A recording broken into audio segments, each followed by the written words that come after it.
নমস্কার বন্ধুরা, Bengali classes YouTube চ্যানেলে আপনাদের সকলকে স্বাগত। আজকে আমরা আলোচনা করব বাংলা ব্যাকরণের দশম শ্রেণীর সিলেবাসের একটি গুরুত্বপূর্ণ অধ্যায় কারক। ইতিপূর্বে আমরা কারকের প্রথম পর্ব আলোচনা করেছিলাম। আজকে আমরা আলোচনা করব কারকের দ্বিতীয় পর্ব। তো প্রথম পর্বের যে আলোচনার বিষয় ছিল সেটা হচ্ছে যে কারক কাকে বলে। কারক হচ্ছে যে ক্রিয়াপদের সঙ্গে নামপদের যে সম্পর্ক, ক্রিয়াপদের সঙ্গে নামপদের যে সম্পর্ক তাকে বলে কারক। অর্থাৎ যদি কোনো একটা কারক আমাকে করতে হয় বা কোনো একটা কারক বিভক্তি নির্ণয় করতে দেয়, তাহলে একটা বাক্য যদি দেওয়া থাকে তাহলে সেই বাক্যের মধ্যে প্রথমে আমাদেরকে খুঁজে দেখতে হবে যে সেই বাক্যের মধ্যে ক্রিয়াপদ রয়েছে কিনা। যদি সেই বাক্যের মধ্যে ক্রিয়াপদ না থাকে তাহলে সেই বাক্য কখনোই কারক করা সম্ভব নয়। তো প্রথম দিনের আলোচনা ছিল যে ক্রিয়াপদের সঙ্গে নামপদের যে সম্পর্ক তাকে বলে কারক। ক্রিয়াপদ কাকে বলে? যে পদের দ্বারা কোনো কিছু কাজ করা বোঝায় তাকে বলে ক্রিয়াপদ। আর নামপদ হচ্ছে যে পদের দ্বারা কোনো কিছু নাম বোঝায় তাকে বলে নামপদ। সাধারণত ক্রিয়াপদ কাজ করা বোঝায় মানে খাওয়া, যাওয়া, আসা, এগুলো সবই কাজ করা বোঝাচ্ছে। খাওয়া, যাওয়া, ঘুমানো, আসা, খেলা করা, এগুলো সবই কাজ করা বোঝাচ্ছে বলে এগুলোকে বলে ক্রিয়াপদ। আর নামপদ হচ্ছে যে পদের দ্বারা কোনো কিছু নাম বোঝায়। সেটা ব্যক্তির নাম হতে পারে, বস্তুর নাম হতে পারে। কোনো কিছু নাম যদি বোঝায় তাহলে সেটা হবে নামপদ। এবার নামপদের চারটি অংশ মূলত: বিশেষ্য, বিশেষণ, সর্বনাম আর অব্যয়। আর ক্রিয়াপদের একটি অংশ, সেটা হচ্ছে মূল, সেটা হচ্ছে ক্রিয়াপদ। তো নামপদের এই চারটি অংশের মধ্যে কারক সম্ভব কেবলমাত্র দুটি পদে, সেটা হচ্ছে বিশেষ্য আর সর্বনাম। এই দুটি পদ ছাড়া বিশেষণ ও অব্যয় কখনোই কারক করা সম্ভব নয়। কিন্তু যদি বিশেষণ কখনোই কোনো বাক্যের ক্ষেত্রে বিশেষণটা যদি বিশেষ হিসেবে ব্যবহার করা হয় তাহলে সেই বাক্যের ক্ষেত্রে কারক করা যায়। যেমন ধরো একটা বাক্য আমরা বলি যে আহ, গুণী ব্যক্তি ভালো কাজ করে। এখানে যদি একটা বাক্য দেওয়া হয় যে গুণী ব্যক্তি ভালো কাজ করে যদি বলি, তাহলে সেই কাজ করের ক্রিয়াপদের মধ্যে এখানে গুণী হচ্ছে তার বিশেষ্য বোঝাচ্ছে, কিন্তু সেটা এখানে বিশেষণ ছিল গুণী, কিন্তু গুণী এখানে ব্যক্তি, গুণী ব্যক্তি, সেটা হচ্ছে বিশেষণটা বিশেষ হিসেবে কাজ করছে বলে ওই গুণী ব্যক্তিটা হবে তখন কারকে পরিণত হবে। তো আজকের সেই আলোচনার ক্রিয়াপদ ও নামপদের সম্পর্ক আমরা আগের দিনে জেনেছিলাম। সাধারণত ক্রিয়াপদ হচ্ছে যে আহ, ধাতু প্লাস বিভক্তি সমান সমান ক্রিয়াপদ বলেছিলাম। আর নাম পদ অর্থাৎ বিশেষ, সরি, আর শব্দ প্লাস বিভক্তি হচ্ছে ক্রিয়াপদ। তাহলে ধাতু প্লাস বিভক্তি সমান ক্রিয়াপদ, আর শব্দ প্লাস বিভক্তি হচ্ছে নামপদ। তো সেটা হচ্ছে মূলত ক্রিয়াপদের যে অংশ কারক। আমরা বলেছিলাম যে আহ, ক্রিয়াপদের সঙ্গে নামপদের যে সম্পর্ক তাকে বলে কারক। তো আজকের আমাদের সেই আলোচনার মূল পর্বের দ্বিতীয় পর্ব হচ্ছে কারক। এখানে কারককে আমরা মূলত আহ, ছয় ভাগে ভাগ করি। সেটা হচ্ছে কর্তৃকারক, কর্মকারক, অধিকরণ কারক, পরমকারক, অপাদান কারক আর নিমিত্ত কারক। তাহলে শ্রেণী বিভাগ অনুসারে, মানে যদি কারককে আমরা শ্রেণী বিভাগ করি বা ভাগ করি, তাহলে দেখবো যে কারককে আমরা মূলত ছয়টি ভাগে ভাগ করি। একটা হচ্ছে কর্তৃকারক, একটা হচ্ছে কর্মকারক, আর একটা হচ্ছে কর্মকারক, অধিকরণ কারক, অপদান কারক আর নিমিত্ত কারক। তো আজকের আলোচনার বিষয় হচ্ছে এই ছটি কারক সম্পর্কে আমরা কিভাবে কারকগুলোকে চিহ্নিত করব এবং বিভক্তি কতগুলো রয়েছে আর বিভক্তি কিভাবে নির্ণয় করব। এটা হচ্ছে আজকের আমাদের আলোচনার বিষয়। তো প্রথমে হচ্ছে কারক হচ্ছে, প্রথম যেটা সেটা হচ্ছে কর্তৃকারক, দ্বিতীয় কারক যেটা সেটা হচ্ছে কর্মকারক, তৃতীয় কারক সেটা হচ্ছে অধিকরণ কারক, চতুর্থ হচ্ছে কর্মকারক, আর পঞ্চম হচ্ছে অপদান কারক, আর ষষ্ঠ হচ্ছে নিমিত্ত কারক। এই ছটি কারক।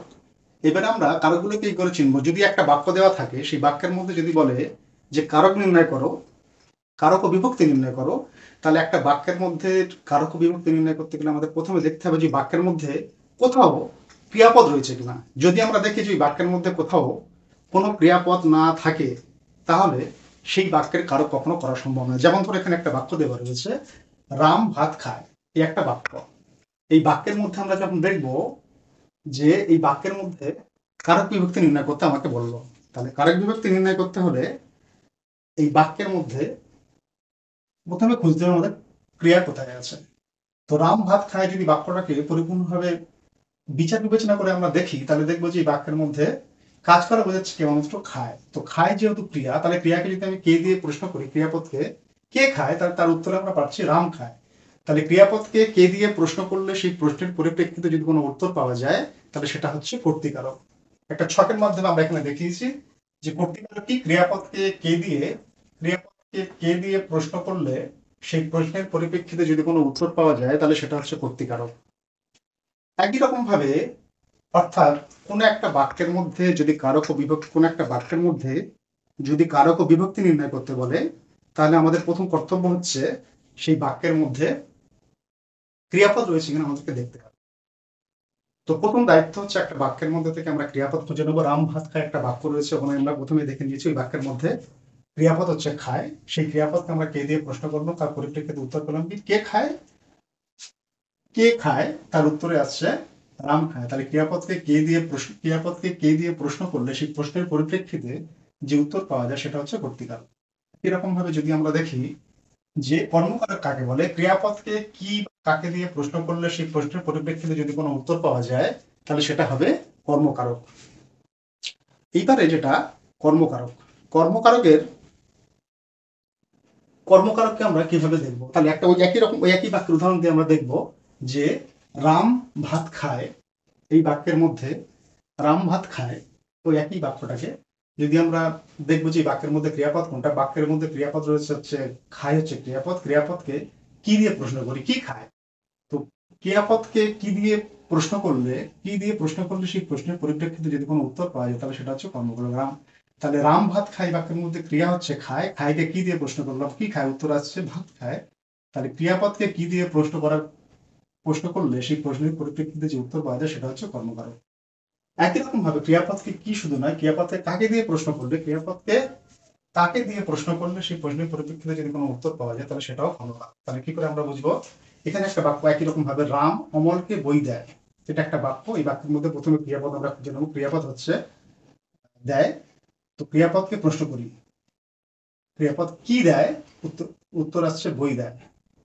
পরের প্রশ্ন কাকে দেয়, উত্তর আসছে অমলকে দেয়। তাহলে ক্রিয়াপদকে কি বা কাকে দিয়ে প্রশ্ন করলে, ক্রিয়াপদকে কি বা কাকে দিয়ে প্রশ্ন করলে সেই প্রশ্নের পরিপ্রেক্ষিতে যদি কোনো উত্তর পাওয়া যায় তাহলে সেটা হচ্ছে কর্মকারক। তাহলে কি দেয়, বই দেয়, বইটা হচ্ছে কর্মকারক। কাকে দেয়, তারা অমলকে দেয়, অমলকেও কর্মকারক। তাহলে ক্রিয়াপদকে কি বা কাকে দিয়ে প্রশ্ন করলে সেই প্রশ্নের পরিপ্রেক্ষিতে যদি কোনো উত্তর পাওয়া যায় সেটা হচ্ছে কর্মকারক। ক্রিয়াপদকে কে দিয়ে প্রশ্ন করলে সেই প্রশ্নের পরিপ্রেক্ষিতে যদি কোনো উত্তর পাওয়া যায় তাহলে সেটা হচ্ছে কর্তৃকারক। আর ক্রিয়াপদকে কবে কখন কোথায় দিয়ে প্রশ্ন করলে সেই প্রশ্নের পরিপ্রেক্ষিতে যদি কোনো উত্তর পাওয়া যায় তাহলে সেটা হচ্ছে অধিকরণ কারক। এবার আমরা অধিকরণ কিভাবে করবো সেটা আমরা দেখি একটা বাক্যের মধ্যে দিয়ে। এখানে দেওয়া আছে যে একটা উদাহরণ, অমর নদীতে মাছ ধরে। এটা একটা বাক্য। এই বাক্যের মধ্যে থেকে যদি আমরা দেখি ক্রিয়াপদ কোনটা, ক্রিয়াপদ হচ্ছে ধরে। এবার ক্রিয়াপদকে আমরা প্রশ্ন করি কোথায় মাছ ধরে। তাহলে কোথায় মাছ ধরে যদি বলি তাহলে সেই কোথায় মাছ ধরে প্রশ্নের মধ্যে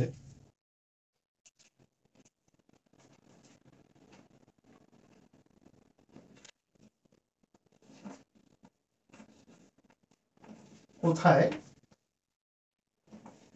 মাছ ধরে, কোথায় মাছ ধরে, তাহলে সেই প্রশ্নের পরীক্ষা আমরা দেখবো নদীতে মাছ ধরে। তাহলে ক্রিয়াপদকে কবে কখন কোথায় দিয়ে প্রশ্ন করলে তার পরিপ্রেক্ষিতে যদি কোনো উত্তর পাওয়া যায় সেটা হচ্ছে অধিকরণ কারক। পরের উদাহরণ, অমর সকালে নদীতে মাছ ধরে। তাহলে কখন ধরে, কখন ধরে, কখন ধরে, কখন ধরে, না সকালে ধরে। ক্রিয়াপদকে কবে কখন কোথায় দিয়ে প্রশ্ন করলে তার পরিপ্রেক্ষিতে যে উত্তর পাওয়া যায় সেটাকে বলা হচ্ছে অধিকরণ কারক। তাহলে সকালে ধরে এটা হচ্ছে অধিকরণ কারক। একই রকম ভাবে অমর রবিবার রবিবার সকালে নদীতে মাছ ধরে। তাহলে কবে মাছ ধরে, রবিবার মাছ ধরে। ক্রিয়াপদকে এটা কবে, ক্রিয়াপদকে কবে কখন কোথায় দিয়ে প্রশ্ন করলে, ক্রিয়াপদকে কবে কখন কোথায় দিয়ে প্রশ্ন করলে, আহ, কবে কখন কোথায় দিয়ে প্রশ্ন করলে, কোথায় দিয়ে প্রশ্ন করলে সেই প্রশ্নের পরিপ্রেক্ষিতে যদি কোনো উত্তর পাওয়া যায়, ক্রিয়াপদকে কবে কখন কোথায় দিয়ে প্রশ্ন করলে সেই প্রশ্নের পরিপ্রেক্ষিতে যদি কোনো উত্তর পাওয়া যায় তাহলে সেটা হচ্ছে অধিকরণ কারক। আর করণ কারক কি, কর্তা যার সাহায্যে ক্রিয়া সম্পাদন করে। অর্থাৎ কর্তা মানে ধরুন বললাম আমরা যে রাম কাস্তে দিয়ে ধান কাটে, এখানে হচ্ছে কর্তাকে, এখানে কর্তা হচ্ছে রাম। আর কাস্তে দিয়ে ধান কাটে, এখানে কাটটা হচ্ছে ক্রিয়াপদ। তাহলে এখানে রাম যে ধানটা কাটছে সে কিসের সাহায্যে কাটছে, সে হচ্ছে কাস্তের দ্বারা কাটছে। তাহলে যখন কোনো কর্তা কোনো কিছু দ্বারা কোনো ক্রিয়া সম্পন্ন করবে তখন তাকে বলা হয় করণ কারক। যেমন কাস্তে দিয়ে ধান কাটা, কুঠার দিয়ে কাঠ কাটা, কাঠুরিয়া কুঠার দিয়ে কাঠ কাটা। এখানে একটা উদাহরণ দিচ্ছি আমরা, শ্যাম কাস্তে দিয়ে ধান কাটে। এখানে কাস্তে দিয়ে এখানে দেখা যাচ্ছে যে ধান কাটে হচ্ছে, কাটে হচ্ছে ক্রিয়াপদ, এখানে কর্তা হচ্ছেন শ্যাম। তাহলে এখানে প্রশ্ন আগে বলেছি কর্মকারক, যে কর্তা যার সাহায্যে কোনো ক্রিয়া সম্পাদন করে, কর্তা যার সাহায্যে কোনো ক্রিয়া সম্পাদন করে তাকে বলে কর্তৃকারক, সরি যাকে বলে কর্মকারক। তো কর্তা যার সাহায্যে, এখানে শ্যাম হচ্ছে কর্তা, কে কাটে, শ্যাম কাটে, তাহলে শ্যামটা হচ্ছে কর্তা। কর্তা কার সাহায্যে কাটছে, কাস্তের দ্বারা কাটছে ধানটা, কাস্তের সাহায্যে যেহেতু কাটছে তাহলে কাস্তে হচ্ছে কর্মকারক। একই রকম ভাবে কাঠুরিয়া কুঠার দিয়ে কাঠ কাটে, কাঠে এখানে ক্রিয়াপদ, কাঠুরিয়া কাঠটা কাটছে কিসের দ্বারা কাটছে, কুঠারের দিয়ে, মানে কুঠারের সাহায্যে কাটছে। তাহলে কর্তা যার সাহায্যে কোনো ক্রিয়া সম্পাদন করে বা কোনো কাজ করে তখন সেটাকে বলা হচ্ছে কর্মকারক। আর এই সাধারণত এগুলো বুঝবার ক্ষেত্রে আমাদের যে নিয়মটা ব্যবহার করবো আমরা সেটা হচ্ছে যে দ্বারা দিয়া কর্তৃক। এই সাধারণত দ্বারা দিয়া কর্তৃক অনুসর্গ ব্যবহার করা হয় কর্মকারকের ক্ষেত্রে। যেমন এখানে দেওয়া আছে দিয়ে, দ্বারা দিয়া মানে দিয়ে, কুঠার দিয়া থেকে দিয়ে। তাহলে দ্বারা দিয়া কর্তৃক সাধারণত আমরা কর্মকারক চিহ্নিত করতে পারবো একটাই জিনিস, সেটা হচ্ছে যে কর্মকারক হচ্ছে দ্বারা দিয়া কর্তৃক থাকবে এবং কর্তা যখন যার সাহায্যে কোনো ক্রিয়া সম্পাদন করবে তখন সেটাকে বলা হচ্ছে কর্মকারক। পরবর্তী যে কারকের প্রকার রয়েছে সেটা হচ্ছে অপাদান কারক। অপাদান মানে যা থেকে কোনো ব্যক্তি বস্তু বিচ্ছিন্ন মানে সরে যাওয়া, জাত মানে উৎপন্ন, পতিত মানে ধ্বংস হওয়া, চালিত মানে যেটা চলমান চলছে, গৃহীত রক্ষিত উৎপন্ন হলে তখন অবদান করে। তাহলে যখন যা থেকে কোনো ব্যক্তি বস্তু কোনো কিছু থেকে পতিত হবে, উৎপন্ন হবে, জাত হবে, রক্ষিত হবে, গৃহীত হবে, তাহলে যা থেকে কোনো ব্যক্তি বস্তু থেকে বিচ্ছুত হতে পারে, জাত হতে পারে, পতিত, চালিত, গৃহীত হতে পারে, তখন তাকে বলে অপাদান কারক। যেমন একটা দিচ্ছি আমরা, আহ অপাদান কারক হচ্ছে সাধারণত আমরা দেখি যেটা, যে অপাদান কারক হচ্ছে আহ নদী থেকে মাছ ধরা, হইতে থেকে চেয়ে। আর অবদান কারক হচ্ছে জাত পদ্ধতি এগুলো উৎপন্ন। আর এটা হচ্ছে যে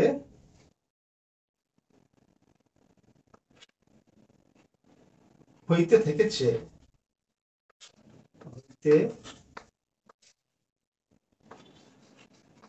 থেকে চেয়ে অনুসর্গ থাকবে এটা।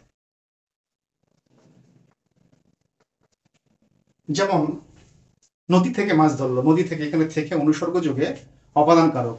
ট্রেন থেকে সে, ট্রেন থেকে নামলো, ট্রেন থেকে, এখানে থেকে অনুসর্গ রয়েছে মানে সেটা হচ্ছে অপাদান কারক সাধারণত হবে। ট্রেন থেকে নামা মানে উপর থেকে নিচে পতিত হওয়া, সেটাকে বলা হচ্ছে অপাদান কারক। তাহলে এখানেই বলছে যে যা থেকে কোনো ব্যক্তি বা বস্তু বিচ্যুত হতে পারে, বিচ্যুত মানে সরে যাওয়া, চ্যুত হয়ে যাওয়া, জাত মানে উৎপন্ন হওয়া, পতিত হওয়া, চালিত হওয়া মানে চালনা হচ্ছে, গৃহীত হওয়া মানে কোনো কিছু গ্রহণ করছে, রক্ষিত হওয়া বা উৎপন্ন বা সৃষ্টি যদি হয় তাহলে সেটাকে বলা হচ্ছে অপাদান কারক। যেমন নদী থেকে মাছ ধরা, নদী নদী নদীতে, নদীর থেকে, এখানে থেকে অনুসর্গ যোগে অপাদান কারক হবে। আর ট্রেন থেকে নামা মানে উপর থেকে নিচে পতিত হওয়া, ট্রেন থেকে, এখানে থেকে অনুসর্গ, আর ট্রেন হচ্ছে অপাদান কারক। তাহলে পঞ্চম যেটা হলো সেটা হচ্ছে অপাদান কারক। নিমিত্ত কারকের সংজ্ঞা আমরা এখানে বলতে পারি যে কোনো ব্যক্তি বস্তু বা প্রাণীর জন্য কর্তা কোনো ক্রিয়া সম্পন্ন করে। কোনো ব্যক্তি বস্তু বা প্রাণীর জন্য যদি কর্তা যদি কারোর জন্য কোনো ব্যক্তি বস্তু প্রাণীর জন্য ক্রিয়া সম্পন্ন করে তখন তার নিমিত্ত। যেমন শ্যামল, আহ, শ্যামল হচ্ছে রামের, শ্যামল রমেনের জন্য দুটি বই কিনলো। তো রমেনের জন্য মানে হচ্ছে রমেন নিমিত্ত, রমেনের উদ্দেশ্যে, রমেনের উদ্দেশ্যে দুটো বই কিনেছে, তাহলে শ্যামল হচ্ছে রমণের উদ্দেশ্যে দুটো বই কিনলো। এটা হচ্ছে নিমিত্ত কারকের উদাহরণ। আমরা যদি একটা উদাহরণ দিই এখানে, শ্যামল রমণের উদ্দেশ্যে দুটি বই কিনলো, এই শ্যামলটা হচ্ছে কর্তা, আর রমেনের উদ্দেশ্যে মানে রমেনের উদ্দেশ্যে যে মানে একজন ব্যক্তির উদ্দেশ্যে দুটো বই কিনেছে। তাহলে যখন কোনো কর্তা কোনো ব্যক্তি বস্তু বা প্রাণীর জন্য কর্তা কোনো ক্রিয়া সম্পন্ন করে, কোনো ব্যক্তি হতে পারে, বস্তু হতে পারে, প্রাণী হতে পারে, তার জন্য যদি কোনো কর্তা কোনো ক্রিয়া সম্পন্ন করে তখন তাকে বলা হচ্ছে নিমিত্ত কারক। তাহলে আমরা মূলত কারণ যেটা দেখলাম যে আজকের আলোচনার বিষয়ের কারক অধ্যায়ের দ্বিতীয় পর্বে আমরা যেটা দেখলাম যে কারক কাকে বলে, ক্রিয়াপদের সঙ্গে নামপদের যে সম্পর্ক তাকে বলে কারক। কারক হচ্ছে মূলত ছয় প্রকার। একটা হচ্ছে কর্তৃকারক, একটা হচ্ছে কর্মকারক, করণকারক, অধিকরণ কারক, অপাদান কারক আর নিমিত্ত কারক। তো কারক উপরোক্ত বোর্ডের মধ্যে আমরা যেটা লিখেছি সেটা হচ্ছে একটা ছকের সাহায্যে আমরা দেখিয়েছি যে চারটে ছক আমরা দেখছি পরিপূর্ণভাবে যদি দেখি, একটা হচ্ছে কারকের প্রকারভেদ, আরেকটা হচ্ছে কারককে চিনিবার উপায়, আরেকটা হচ্ছে বিভক্তি, আরেকটা হচ্ছে উদাহরণ। তো আমরা বললাম যে কারককে প্রকারভেদ অনুসারে যে কারকে যদি আমরা শ্রেণী বিভাগ করি তাহলে দেখবো যে কারক হচ্ছে মূলত ছয়টি ভাগ: কর্তৃকারক, কর্মকারক, করণ, অধিকরণ, অপাদান, নিমিত্ত কারক। এবারে বলছি কর্তৃকারককে আমরা কিভাবে চিনবো যদি কারক দেয়া থাকে। একটা উদাহরণের সাহায্যে আমরা দেখবো যে এখানে একটা উদাহরণ দেওয়া আছে, রাম ভাত খায়, এখানে একটা বাক্য দেওয়া রয়েছে, সেই বাক্যের মধ্যে কারণ নির্ণয় করতে হবে। সেই বাক্যের মধ্যে থেকে আমরা প্রথম খুঁজে নেবো একটা ক্রিয়া। এখানে খায় কাজ করা বোঝাচ্ছে, তাই খায় হচ্ছে ক্রিয়াপদ। ক্রিয়াপদকে আমরা প্রশ্ন করবো, কে দিয়ে প্রশ্ন করবো। ক্রিয়াপদকে কে দিয়ে প্রশ্ন করলে সেই প্রশ্নের পরিপ্রেক্ষিতে যে উত্তর পাবো সেটা হচ্ছে কর্তৃকারক। তাহলে কে খায় সেই প্রশ্নের যে উত্তর আমরা পাচ্ছি সেখানে উত্তর আসছে যে রাম খায়। তাহলে ক্রিয়াপদকে কে দিয়ে প্রশ্ন করলে সেই প্রশ্নের পরিপ্রেক্ষিতে যে উত্তর পাচ্ছি সেটা হচ্ছে কর্তৃকারক। তাহলে কে খায়, ক্রিয়াপদকে কে দিয়ে প্রশ্ন করলে সেই প্রশ্নের পরিপ্রেক্ষিতে আমরা যেটা পাবো সেটা হচ্ছে প্রতিকারক। তাহলে রাম খায়, তাহলে ক্রিয়াপদকে কে দিয়ে প্রশ্ন করার পর যখন আমরা দেখলাম যে রাম উত্তর এসছে, তাহলে রামটা হবে কর্তৃকারক হয়েছে। একই রকম ভাবে যদি আমরা দেখি কর্মকারক কি করে চিনবো, ক্রিয়াপদকে যদি আমরা কি কাকে দিয়ে প্রশ্ন করি, ক্রিয়াপদকে কি বা কাকে দিয়ে যদি প্রশ্ন করি এবং সেই প্রশ্নের পরিপ্রেক্ষিতে যদি আমরা দেখি যে উত্তরটা পাবো, সেটা হচ্ছে কর্মকারক।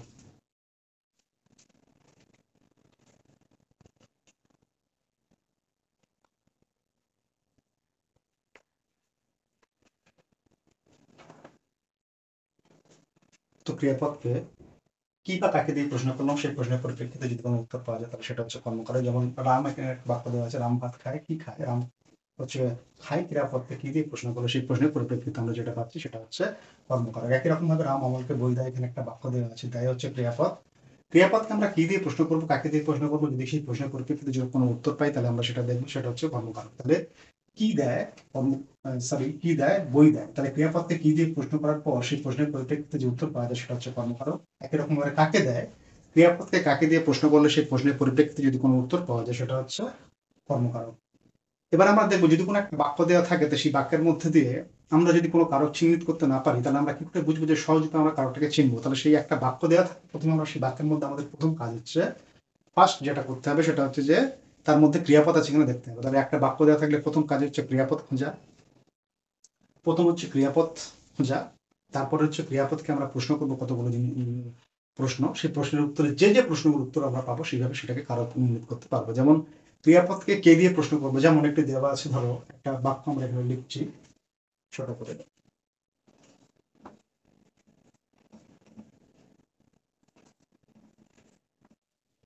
সীতা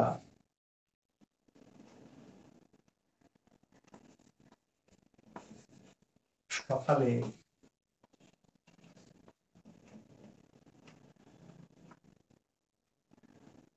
সকালে সীতা সকালে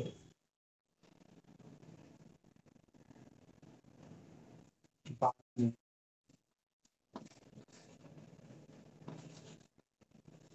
ফুল,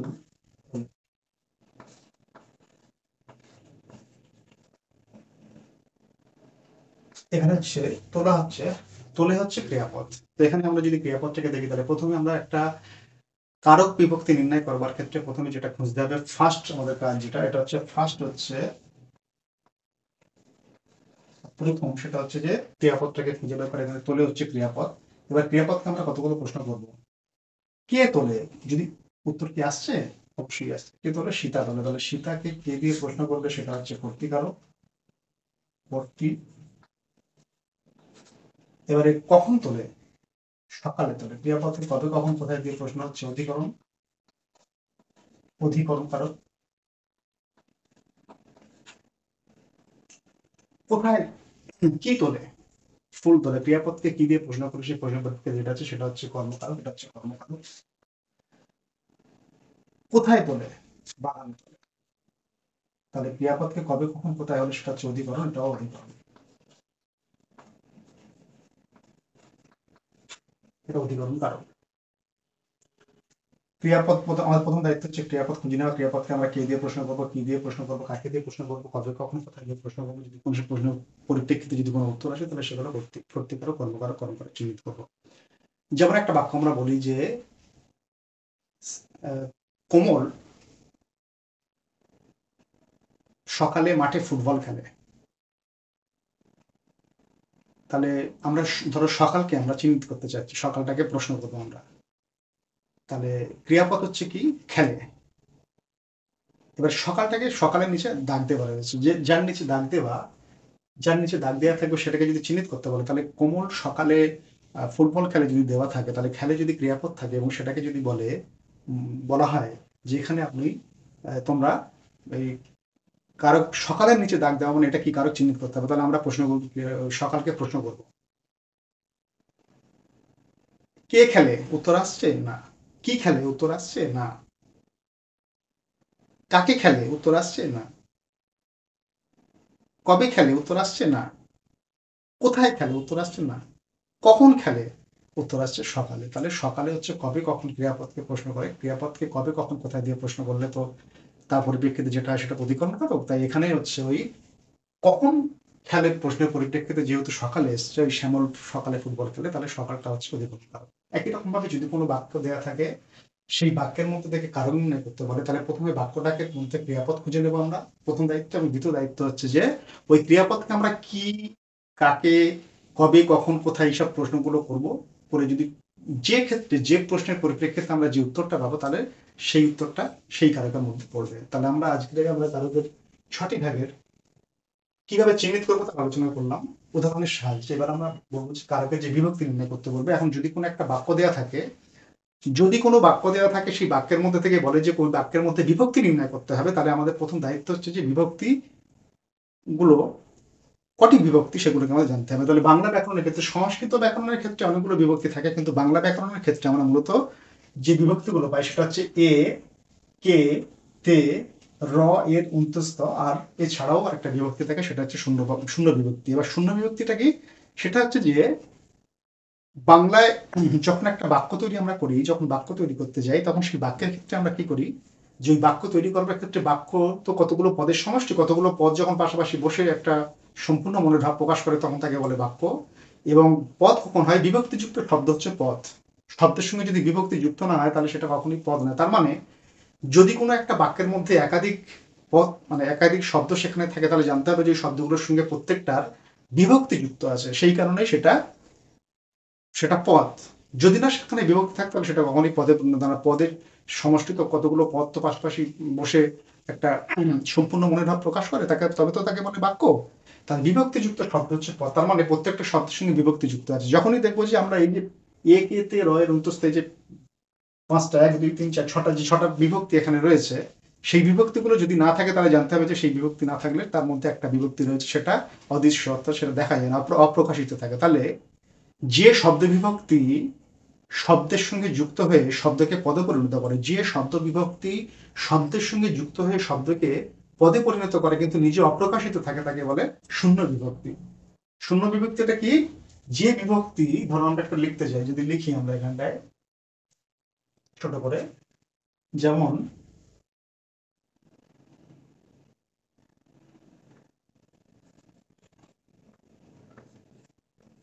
এই রাম, এটাকে যদি বলে যে এটা, এই শব্দটাকে বিভক্তি চিহ্ন করতে পারবো, বিভক্তি চিহ্নিত করতে পারবো। তো বিভক্তি আমরা চিহ্নিত করবো কিভাবে, রাম এই শূন্য বিভক্তি আমরা কি করে নির্ণয় করবো। আমরা তো জানি যে যে শব্দ বিভক্তি, শব্দযুক্ত বিভক্তি সমান সমান পদ, বিভক্তিযুক্ত শব্দকে বলে পদ। আমরা জানি যে বিভক্তিযুক্ত শব্দ মানে পদ, বিভক্তি যুক্ত শব্দ সমান পদ।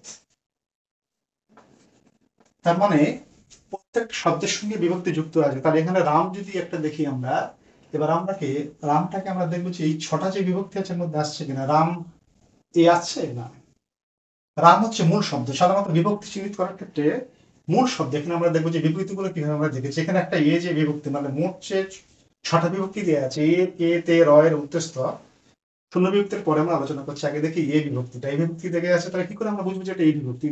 যদি কোনো কারক নির্ণয় করবার ক্ষেত্রে এবং বিভক্তি নির্ণয় করার ক্ষেত্রে, যদি বিভক্তি কারক চিহ্নিত করার পর যদি বিভক্তি নির্ণয় করতে হয়, তাহলে বিভক্তি নির্ণয় করবার সব থেকে সহজ পদ্ধতি হলো যে যে শব্দটা বা যে পদটাকে বিভক্তি বিভক্তি চিহ্নিত করতে বলছে, সেই শব্দ বা পদের মূল শব্দটাকে বের করে নিতে হবে। মূল শব্দ বের করে নেওয়ার পর যেটা পড়ে থাকবে, সেটা যদি এই 6টার মধ্যে থাকে, তাহলে সেটা এই বিভক্তি, আর অবশ্যই এই 6টার মধ্যেই থাকবে। আর যদি না থাকে, তাহলে জানতে হবে যে সেই পদটা হচ্ছে শূন্য বিভক্তি। বা কি করে বুঝবে, এখানে একটা যেমন তেমন এই বিভক্তি দেওয়া আছে, এখানে জলের শব্দ দেওয়া আছে, এটাকে বিভক্তি নির্ণয় করতে গেলে কি করতে হবে, জলের মূল শব্দ হচ্ছে জল, মূল শব্দ জল, জলের মূল শব্দ হচ্ছে জল। তাহলে জলের যে পদ বা শব্দটাকে যদি আমরা মূল শব্দ জলটাকে বের করে নিই, তাহলে পড়ে থাকে কি, জল প্লাস এ সমান সমান জলে। তাহলে জলটা হচ্ছে মূল শব্দ, তাহলে পড়ে থাকে এ। এটাকে আমার দেখতে হবে ছোট বিভক্তির মধ্যে আসছে, তাহলে এ হচ্ছে, তাহলে জল এ, তাহলে মূল শব্দ জল, আর এ হচ্ছে বিভক্তি। একই রকম ভাবে কে একটা যে বিভক্তি আছে, এটাকে চিহ্নিত করবো কি করে, এখানে একটা শব্দ দেওয়া আছে বা পদ দেওয়া আছে রামকে, মূল শব্দ রামকে, মূল শব্দ হচ্ছে রাম। এই রামকে মূল শব্দ রামটাকে বের করে নিলে পড়ে থাকে কে, তাহলে রাম কে, রাম যোগ কে সমান সমান রামকে। তাহলে মূল শব্দ রামটাকে বের করলে যেটা পড়ে থাকবে সেটাকে আমরা বিভক্তি চিহ্নিত করতে পারবো। একই রকম যদি তেটাকে দেখি, নদীতে, নদীতে মূল শব্দ হচ্ছে নদী, নদীতে মূল শব্দ হচ্ছে নদী, সেই নদীটাকে যদি আমরা বের করে নিই পড়ে থাকে তে, তাহলে নদীটাকে মূল শব্দ তে বিভক্তি, তাহলে নদী হচ্ছে মূল শব্দ, তে হচ্ছে বিভক্তি। এমন তো যেমন জামায়, জামায়ের যেমন হচ্ছে শ্যামের জামায় কাদা লেগেছে, জামা এটাকে বললো বিভক্তি নির্ণয় করতে, জামা যোগ অন্তুস্থ, জামা হচ্ছে মূল শব্দ, সেটাকে বের করে নিলে পরে থাকে অন্তুস্থ, এই অন্তুস্থ হচ্ছে বিভক্তি। একই রকম ভাবে এই যে ছটা বিভক্তি আমরা বললাম বাংলা কারকের ক্ষেত্রে মূলত ছটি বিভক্তি আছে। এ কে তে র এর অন্তুস্থ, এই র এর যে শব্দ মানে যে বিভক্তিটা রয়েছে র বিভক্তি আর এর বিভক্তি, এই বিভক্তিগুলো কিন্তু কারকের ক্ষেত্রে নয়, এটা অকারক পদের ক্ষেত্রে ব্যবহার করা, সম্বন্ধ পদ যেটা র বা এর, এই র আর এর বিভক্তি সেটা হচ্ছে অকারক পদের ক্ষেত্রে ব্যবহার করে, যেটা হচ্ছে সম্বন্ধ পদ বলে।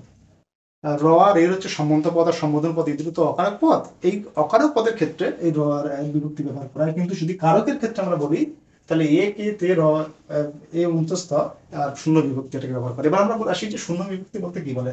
বিভক্তিযুক্ত শব্দ হচ্ছে পদ, বিভক্তিযুক্ত শব্দ হচ্ছে পদ।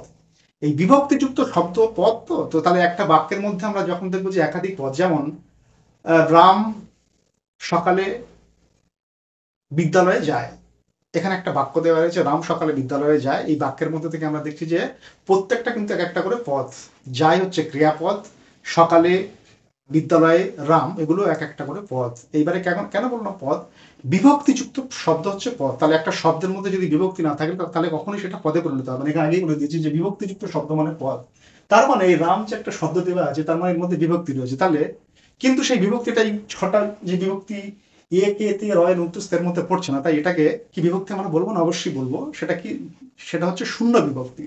এই ছটা বিভক্তির মধ্যে না পড়লে সেটা শূন্য বিভক্তি। তার মানে যে শব্দ বিভক্তি শব্দের সঙ্গে যুক্ত হয়ে শব্দকে পদে পরিণত করে কিন্তু নিজে অপ্রকাশিত থাকে, অর্থাৎ সেটাকে দেখা যায় না, তখন তাকে বলা হচ্ছে যে এটা হচ্ছে ওই শূন্য বিভক্তি। তার মানে এই এ কে তে রয়ের অন্তস্থ ছাড়াও যে বিভক্তি আছে সেটা হচ্ছে শূন্য বিভক্তি। তার মানে প্রত্যেকটা বাক্যের মধ্যে যে পদগুলো থাকে প্রত্যেকটা পদের মধ্যে বিভক্তি রয়েছে, এই ছটা বিভক্তির মধ্যে না থাকলেও যেটা থাকে সেটা হচ্ছে শূন্য বিভক্তি, অর্থাৎ যে বিভক্তি শব্দ বিভক্তি, শব্দ বিভক্তি, যে শব্দ বিভক্তি শব্দের সঙ্গে যুক্ত হয়ে পদে পরিণত করে এবং নিজে অপ্রকাশিত থাকে তাকে বলে শূন্য বিভক্তি। তাহলে বাংলা কারকের ক্ষেত্রে মোট ছটা বিভক্তি রয়েছে, এ কে তে রয় অন্তস্থ এবং শূন্য বিভক্তি। বিভক্তি চিহ্নিত করার ক্ষেত্রে আমরা আগেই বলে দিলাম যে কোনো একটা শব্দ যদি দেওয়া থাকে বা পদ যদি দেওয়া থাকে, কারক নির্ণয় করতে বললো এবং কারক বিভক্তি নির্ণয় করতে বলে, তাহলে একটা কারক ও বিভক্তি নির্ণয় করতে গেলে যে প্রথম কাজটা করতে হবে, কারককে নির্ণয় করতে গেলে প্রথমে তার ক্রিয়াপদ খুঁজে নিতে হবে, ক্রিয়াপদকে কে কে দিয়ে প্রশ্ন করবো, কি বা কাকে দিয়ে প্রশ্ন করবো, কবে কখন কোথায় দিয়ে প্রশ্ন করবো। আর যদি বিভক্তি চিহ্নিত করতে বলে তাহলে দেখবো যে সেই শব্দ বা পদের মূল শব্দটাকে বের করে নেবো, তারপর যেটা পড়ে থাকবে সেটা যদি এর মধ্যে থাকে সেগুলো হচ্ছে এই বিভক্তি, যদি না থাকে, যদি মূল শব্দ বের করে নেওয়ার পরে, যেমন রাম, এখানে মূল শব্দ বের করে নিলে রামের মূল শব্দ হচ্ছে রাম, এর মধ্যে পড়ে থাকা আর কিছু পড়ে থাকার মতো কিছু নেই, তার মানে যদি কিছু পড়ে না থাকে তার মানে সেটা হয়ে যাবে শূন্য বিভক্তি। আর যদি মূল শব্দ বের করে নেওয়ার পর এ পড়ে থাকে তাহলে সেটা এই বিভক্তি হবে, কে পড়ে থাকলে কে বিভক্তি হবে, তে পড়ে থাকলে তে বিভক্তি হবে, অন্তস্থ পড়ে থাকলে অন্তস্থ বিভক্তি হবে, আর যদি এগুলো না কিছুই পড়ে থাকে তাহলে সেটা হয়ে যাবে শূন্য বিভক্তি। তো আজকের কারকের আলোচনার দ্বিতীয় পর্বের যে আলোচনা আমরা এখানে করলাম, কারক সম্পর্কে একটা কারকের শ্রেণীবিভাগ আমরা করলাম, কারক কিভাবে চিহ্নিত করবো সেগুলো আমরা বুঝলাম, উদাহরণের সাহায্যে আমরা জানলাম, আর বিভক্তি কতগুলো বিভক্তি আছে আর বিভক্তি কি করে চিহ্নিত করবো সেগুলো সম্পর্কে আমরা জানতে পারলাম আজকের আলোচনায়। তো আজকের দ্বিতীয় পর্ব এখানে শেষ। পরবর্তী আলোচনা, পরবর্তী পর্বে কারকের অন্য উদাহরণের সাহায্যে বাকি আলোচনা যেগুলো রয়েছে অনুসর্গ নির্দেশক সেই বিষয়ে আলোচনা করবো। নমস্কার।